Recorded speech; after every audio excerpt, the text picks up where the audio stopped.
Au terme d'une procédure laborieuse par nature,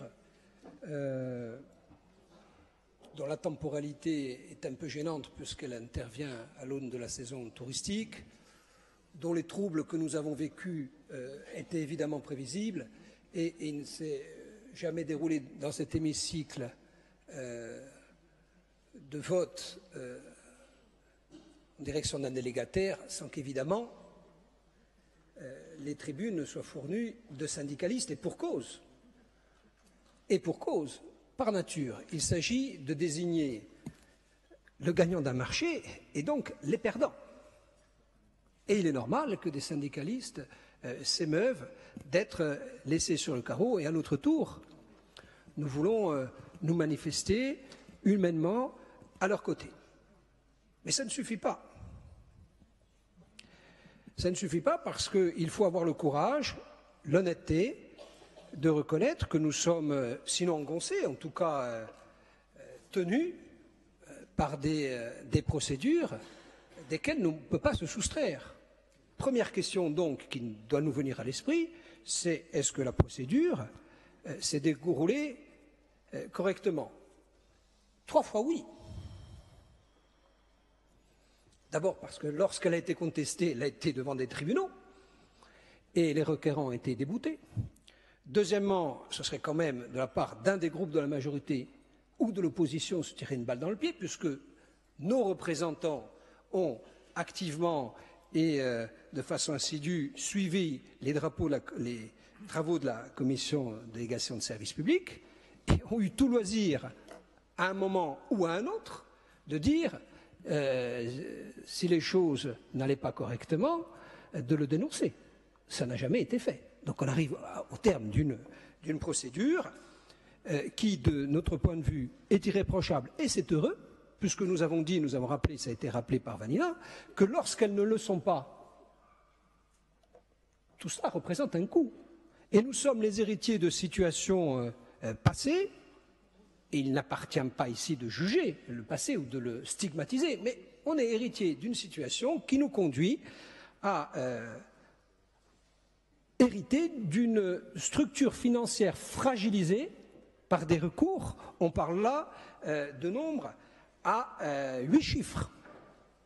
On parle de centaines de millions d'euros qui peuvent à terme représenter une hypothèque pour la santé financière de notre collectivité. Pour ceux qui nous écoutent et qui ne sont pas forcément des adeptes de la chose financière, si demain, au terme des recours, des expertises judiciaires, nous sommes contraints de payer les sommes dont les recours successifs nous obligent à nous acquitter, il y a des politiques qui ne pourront plus être mises en œuvre. Donc ce n'est pas des petites histoires. Être dans les clous juridiquement, ce n'est pas un supplément d'âme, c'est une obligation, et on doit reconnaître, enfin, pour notre part, on est les premiers à se satisfaire de la qualité des travaux du point de vue juridique, et il faut avoir le courage de ne pas céder à ces formes de populisme de mauvais aloi qui nous expliquent que les procédures sont infructueuses et qu'il faudrait tout remettre sur la table parce qu'il y a des perdants, il y a des gagnants. Ça ne se passe pas comme ça. Et donc, je crois qu'il faut, au terme de cette procédure, rappeler les choses. Il y a eu un test de marché. Alors peut-être pour notre part, avons-nous manqué de lucidité, peut-être que ce test de marché, en tout cas les conclusions que vous en avez tirées étaient un peu hâtives, mais en tout cas nous avons voté, dont acte.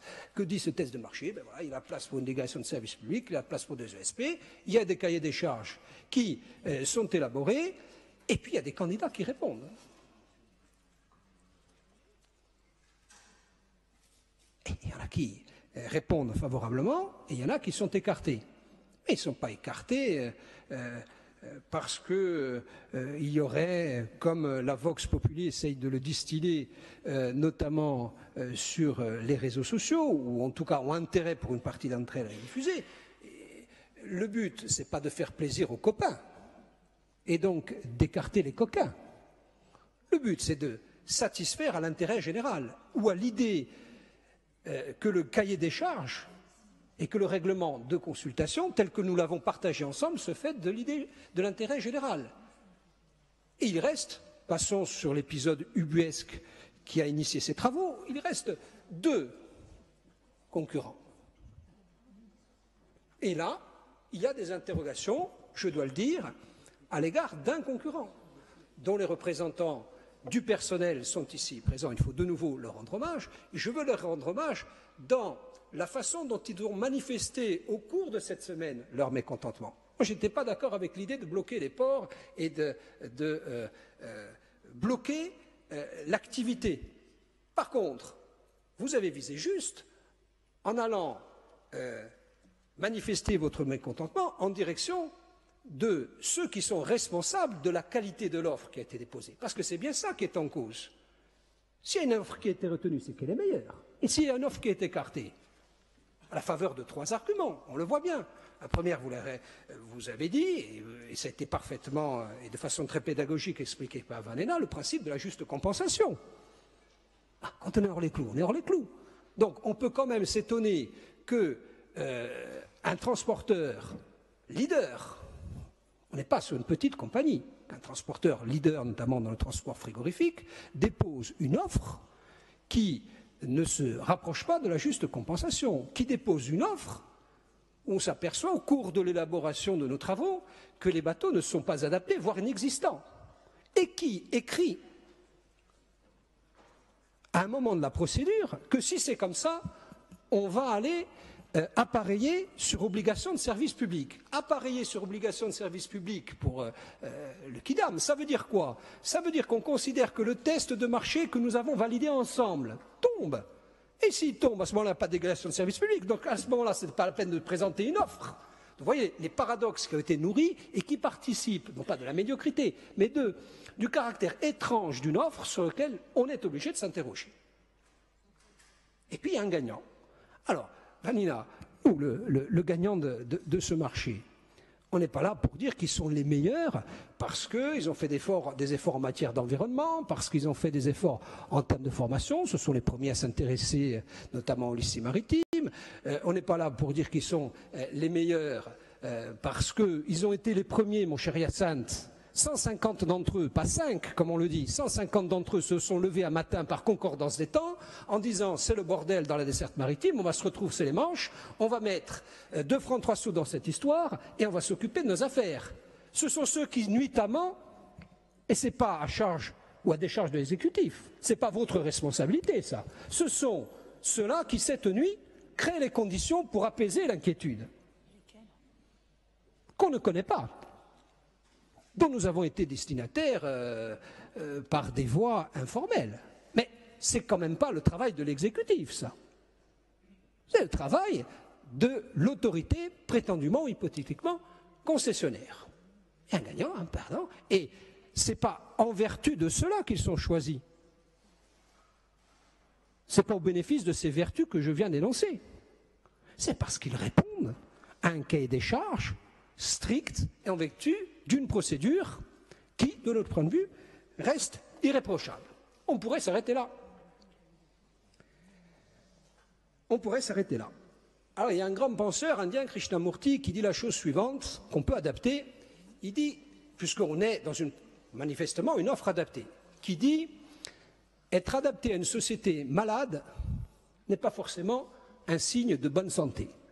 Être adapté à une société malade n'est pas forcément un signe de bonne santé. Et par transposition, avoir une offre adaptée à un modèle malade, pour nous, n'est pas un signe de bonne santé. Oui, Corsica Linea a mérite de remporter cette offre, c'est plié. Mais c'est pas fini. On est dans l'avant-match. Il va y avoir un match, le 2020-2026, c'est ça. Et puis, vous avez annoncé publiquement, et vous ne reniez en rien ce qui de façon péremptoire avait été annoncé, le point levé par votre prédécesseur, qu'il y aura bien une société d'investissement et 2 CEMOP. Alors, s'il s'agissait uniquement de désigner un délégataire, nous on est d'accord pour que Corsica Linea soit désigné, il n'y a pas de problème, on s'arrête là. Mais tout ça s'inscrit dans une perspective. Il s'inscrit dans l'idée que vous vous faites collectivement de la desserte maritime. Et vous êtes au cœur d'un paradoxe, parce que vous nous dites, et ça a été pointé par Jean-Charles, bon, ça fonctionne bien, la procédure a bien fonctionné, il y a un gagnant, il y a un perdant, puis en plus on s'arranger, tout va bien. Mais on va quand même essayer de nationaliser une partie de la desserte maritime, de fonctionnariser un peu tout ça, puis on va créer une société d'investissement. Nous, on le dit depuis le départ, et de façon constante, on pense que ce n'est pas le métier d'une collectivité que d'investir dans des bateaux et de créer les conditions pour que la puissance publique organise des marchés dans lesquels des compagnies publiques issues de cette maison seront candidates. Vous imaginez les salariés de votre compagnie publique régionale là-haut dans les tribunes? Est-ce que vous avez imaginé ce scénario? Nous, on ne veut pas l'imaginer. Donc, autant on est d'accord sur la procédure, autant on est d'accord pour dire que dans le cadre de cette procédure, c'est bien le meilleur qui remporte l'offre, autant nous allons déposer un amendement pour que nous soyons au clair sur l'idée que vous faites de l'avenir de la desserte maritime, c'est-à-dire est-ce que oui ou non publiquement, puisqu'il y a des voix off, il y a des voix on est dit oui, on ne va pas le faire, mais on ne va pas le dire. Non, on est dans l'expression publique. Il y a des gens convaincus, ils ont le droit de l'être, il y a des gens qui en doutent, ils ont le droit d'en douter, il y a des gens qui sont contre, on en fait partie. Nous, on veut que ces choses-là soient claires, on veut que, clairement, vous renonciez à ce qui est un marqueur de la mandature, que vous sortiez d'une façon dogmatique d'appréhender ce domaine, et je pense qu'au terme de ce débat, à la fois nous aurons fait les meilleurs choix possibles en préservant ce qui doit être préservé, et encore une fois, j'insiste beaucoup, ce n'est pas le fait de la majorité si aujourd'hui socialement les choses s'apaisent, c'est bien le fait de l'autorité prétendument, ou en tout cas de façon hypothétique, il le sera dans quelques minutes, concessionnaire, ce n'est pas le fait de l'autorité délégante. Par contre, l'autorité délégante, son job, c'est d'organiser l'idée qu'elle se fait de la desserte maritime. Et notre accord, à nous, s'arrête là, puisque vous souhaitez aller vers l'organisation d'une compagnie maritime publique. D'une compagnie maritime publique. Nous vous demandons de renoncer à ce marqueur, à ce totem, et, une fois n'est pas coutume, de renoncer à votre appréhension dogmatique d'un dossier, celui-là comme d'autres, et d'arriver à gérer ce dossier de façon beaucoup plus pragmatique.